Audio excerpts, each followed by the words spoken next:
Your Daily 180, 180 seconds of pure Bible study. All right, today we're going to look at verse 15 and hopefully get down a couple of verses. Here we find out this idea about John the Baptist again. He said, John bore witness of him and cried out, saying, This was he of whom I said, He who comes before me is preferred before me, for he was before me. Real interesting little side note there. John the Baptist was born before Jesus. So what's he talking about? He's referring back to the eternality of Jesus. And now, verse 16, and of his fullness we have all received grace for grace. Isn't that beautiful? Grace for grace. It is the idea of abundant grace. It is the idea of grace lavished upon us.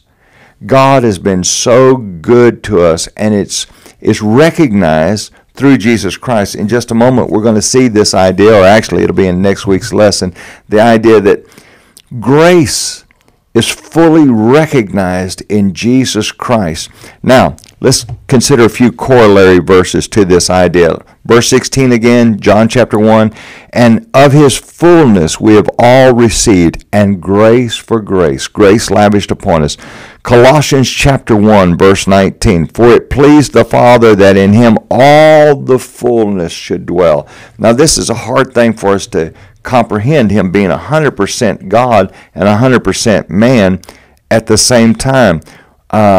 Barclay had a very interesting statement, and Barclay's off on a lot of things, but even a broken clock's right twice a day.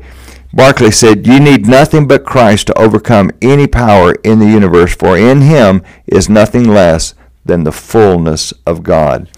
Back in verse number 16 again, for of his fullness, when we consider just the identity of Jesus, how great Jesus is, his origins, the perfect life that he lived here on earth. Hebrews chapter 4 and verse 15 tells us that he had no sin. Hebrews chapter 7 and verse number 26 says that he was holy, harmless, undefiled, separate from sinners. And the idea of separate from sinners, that in terms of his character and his moral purity, that's an amazing thing when we think about the fact that we get to have fellowship with God, and that through Jesus Christ we get to be called the children of God.